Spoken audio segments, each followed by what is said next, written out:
Hello everyone, welcome to my YouTube channel. ಎಲ್ಲರೂ ಹೇಗಿದ್ದೀರಾ? ಎಲ್ಲ ಚೆನ್ನಾಗಿದ್ದೀರಾ ಅಂತ ಅಂದ್ಕೊತೀನಿ. ನಾನು ಕೂಡ ತುಂಬ ಚೆನ್ನಾಗಿದ್ದೀನಿ. ಆ್ಯಂಡ್ ಇವತ್ತು ಏನು ವಿಡಿಯೋ ಅಂತ ನಿಮಗೆ ತಮ್ಮಲ್ಲಿ ನೋಡಿನೇ ಗೊತ್ತಾಗಿರುತ್ತೆ. ಸೊ ಮನೇಲೇ ನಾವು ಸ್ಟೀಮ್ ತೊಗೊಂಡು ನಮ್ಮ ಸ್ಕಿನ್ ಕೇರ್ನ ಹೇಗೆ ಮಾಡ್ಕೊಂಡು, ಆ್ಯಂಡ್ ನಾನು ಈ ವಿಡಿಯೋದಲ್ಲಿ ಇವತ್ತು ಮನೇಲೇ ಹೇಗೆ ಮುಖಕ್ಕೆ ಸ್ಟೀಮ್ ತೊಗೊಳ್ಳೋದು ಮತ್ತು ಸ್ಟೀಮ್ ತೊಗೊಳ್ಳೋದ್ರಿಂದ ನಮ್ಮ ಸ್ಕಿನ್ಗೆ ಏನೇನು ಬೆನಿಫಿಟ್ಸ್ ಇದೆ ಅಂತ ತಿಳಿಸ್ಕೊಡ್ತಾ ಇದ್ದೀನಿ. ಬನ್ನಿ ಮತ್ತೆ ನೋಡೋಣ ಏನೇನು ಬೆನಿಫಿಟ್ಸ್ ಇದೆ ಅಂತ ಹೇಳಿ.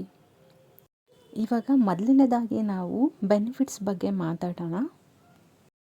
ಮೊದಲನೇದಾಗಿ ಸ್ಟೀಮ್ ಕೊಡೋದ್ರಿಂದ ಏನು ಬೆನಿಫಿಟ್ಸು ನಮ್ಮ ಸ್ಕಿನ್ಗೆ ಅಂತ ಹೇಳಿದ್ರೆ, ನಮ್ಮ ಸ್ಕಿನ್ನು ಡಲ್ನೆಸ್ ಇದ್ದರೆ, ತುಂಬ ಡ್ರೈ ಆಗಿದ್ದರೆ ಸ್ಟೀಮ್ ಕೊಡೋದ್ರಿಂದ ಮಾಯ್ಶ್ಚರೈಸರ್ ಲೆವೆಲ್ನ ನಾವು ಜಾಸ್ತಿ ಮಾಡ್ಕೊಬೋದು. ಸ್ಟೀಮಿಂದ ಮುಖದಲ್ಲಿ ನಿಮಗೆ ಡ್ರೈನೆಸ್ಸು ಮತ್ತು ತರಿ ಡಲ್ನೆಸ್ಸು ಆ ಥರ ಎಲ್ಲ ಇದ್ದರೆ ಅದು ಹೊರಗಡೆ ತೆಗೆಯುತ್ತೆ. ಆವಾಗ ನೀವು ಫ್ರೆಶ್ನೆಸ್ನ ಫೀಲ್ ಮಾಡ್ತೀರಾ. ಸ್ಕಿನ್ನು ನಿಮಗೆ ತುಂಬ ಫ್ರೆಶ್ ಆಗಿ ಫೀಲ್ ಆಗುತ್ತೆ. ಆ್ಯಂಡು ಓಪನ್ ಪೋರ್ಸ್ ಇರುತ್ತೆ, ಅದರೊಳಗಡೆ ಎಲ್ಲ ಡಸ್ಟು ಮತ್ತು ಆಯಿಲೆಲ್ಲ ಸೇರಿಕೊಂಡಿರುತ್ತೆ. ಸೊ ನಾವು ಸ್ಟೀಮ್ ಕೊಡೋದ್ರಿಂದ ಅದೆಲ್ಲ ಹೊರಗಡೆ ಬರುತ್ತೆ. ಅದೆಲ್ಲ ಹೊರಗಡೆ ಬಂದಾಗ ಸ್ಕಿನ್ನು ಕ್ಲಿಯರ್ ಆಗುತ್ತೆ ಮತ್ತು ಫ್ರೆಶ್ ಫೀಲ್ ಕೂಡ ಮಾಡುತ್ತೆ. ನಾವು ರೆಗ್ಯುಲರಾಗಿ ಸ್ಟೀಮ್ ಕೊಡ್ತಾ ಬಂದರೆ ಸ್ಕಿನ್ನು ಡಲ್ನೆಸ್ ಆಗಿರ್ಬೋದು, ಮತ್ತು ಡಲ್ನೆಸ್ ಆಗಿರ್ಬೋದು, ಡಾರ್ಕ್ನೆಸ್ಸು ಇದೆಲ್ಲ ಹೋಗುತ್ತೆ. ಮತ್ತು ಸ್ಕಿನ್ ತುಂಬ ಸಾಫ್ಟಾಗಿ ಕ್ಲಿಯರಾಗಿ ನಮ್ಮ ಸ್ಕಿನ್ನು ಚೆನ್ನಾಗಿರುತ್ತೆ. ನೀವು ಅಟ್ಲೀಸ್ಟ್ ವಾರದಲ್ಲಿ 2 ಸಲ ಆದ್ರೂ ಕೊಡ್ಬೋದು.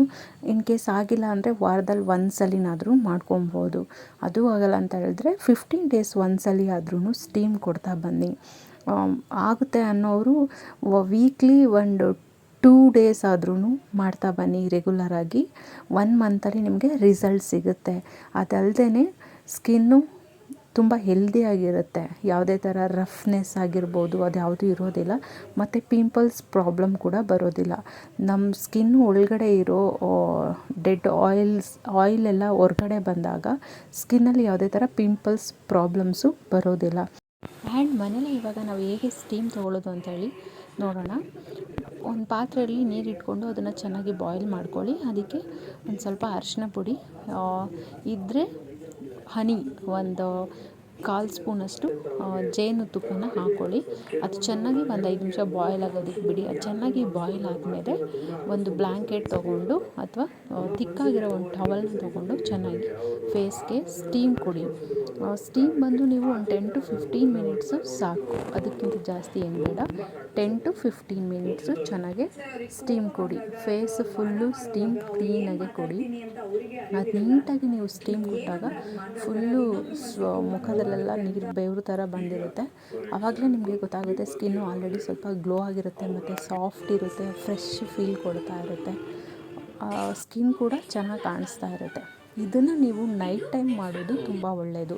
ಯಾಕಂದರೆ ಮಾರ್ನಿಂಗ್ ಟೈಮ್ ಮಾಡಿದ್ರೆ ಹೊರಗಡೆ ಎಲ್ಲ ಹೋಗ್ತೀವಿ, ಧೂಳು ಡಸ್ಟ್ ಎಲ್ಲ ಕೂರುತ್ತೆ. So night time better steam ತೊಗೊಳ್ಳೋದು.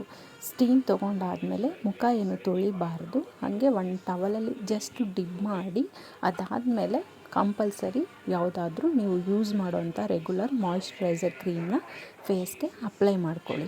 ಅಪ್ಲೈ ಮಾಡ್ಕೊಂಡ್ಮೇಲೆ ನಿಮಗೆ ಗೊತ್ತಾಗುತ್ತೆ ಒಂಥರ ಫ್ರೆಶ್ ಫೀಲ್ ಹುಡುಗಿತಾ ಇರುತ್ತೆ ಮತ್ತು ಸ್ಕಿನ್ನು ತುಂಬ ಸಾಫ್ಟಾಗಿರುತ್ತೆ, ಸ್ವಲ್ಪ ಗ್ಲೋ ಬಂದಿರುತ್ತೆ. ನೀವು ಇದನ್ನು ರೆಗ್ಯುಲರಾಗಿ ಕಂಟಿನ್ಯೂ ಆಗಿ ಮಾಡ್ತಾ ಬಂದರೆ ವೀಕ್ಲಿ ಟೂ ಡೇಸು ಇಲ್ಲಾಂದರೆ ವೀಕ್ಲಿ ಒನ್ಸು 15 ಡೇಸಲ್ಲಿ 2 ಟೈಮ್ಸ್ ಆದರೂ ಮಾಡಿ. ಆ ಥರ ಮಾಡ್ತಾ ಬಂದರೆ 1 ಮಂತಲ್ಲಿ ನಿಮಗೇ ರಿಸಲ್ಟ್ ಗೊತ್ತಾಗುತ್ತೆ. ಪಿಂಪಲ್ ಪ್ರಾಬ್ಲಮ್ ಇರೋರು ಕೂಡ ಇದನ್ನು ನೀವು ಮಾಡೋದ್ರಿಂದ ಪಿಂಪಲ್ ಪ್ರಾಬ್ಲಮ್ ಕೂಡ ಹೋಗುತ್ತೆ. ಅದಲ್ಲದೆ ಎಕ್ಸ್ಟ್ರಾ ಆಯಿಲು ಸ್ಕಿನ್ನಲ್ಲಿ ಕೆಲವ್ರಿಗೆ ಎಕ್ಸ್ಟ್ರಾ ಆಯಿಲೆಲ್ಲ ಇರುತ್ತೆ. ಆ ಥರ ಪ್ರಾಬ್ಲಮ್ ಇರೋರು ಕೂಡ ಸ್ಟೀಮ್ ತೊಗೊಳ್ಳೋದ್ರಿಂದ ಎಕ್ಸ್ಟ್ರಾ ಆಯಿಲ್ ರಿಡ್ಯೂಸ್ ಆಗೋದು ಕಡಿಮೆ ಆಗುತ್ತೆ. ಯಾವುದೇ ಥರ ಎಕ್ಸ್ಟ್ರಾ ಆಯಿಲು ರಿಲೀಸ್ ಆಗೋದಿಲ್ಲ. ಸ್ಕಿನ್ ಕೂಡ ತುಂಬ ಚೆನ್ನಾಗಿರುತ್ತೆ, ಹೆಲ್ದಿ ಆಗಿರುತ್ತೆ. ಡೇ ಬೈ ಡೇ ನಿಮಗೆ ಗೊತ್ತಾಗುತ್ತೆ. ಈ ವಿಡಿಯೋ ನಿಮಗೆ ಇಷ್ಟ ಆಗಿದೆ ಅಂತ ಅಂದ್ಕೊತೀನಿ. Thanks for watching. ಮತ್ತೆ ನೆಕ್ಸ್ಟ್ ವಿಡಿಯೋದಲ್ಲಿ ಸಿಗೋಣ. ಅಲ್ಲಿವರೆಗೂ ಟೇಕ್ ಕೇರ್, ಬಾಯ್.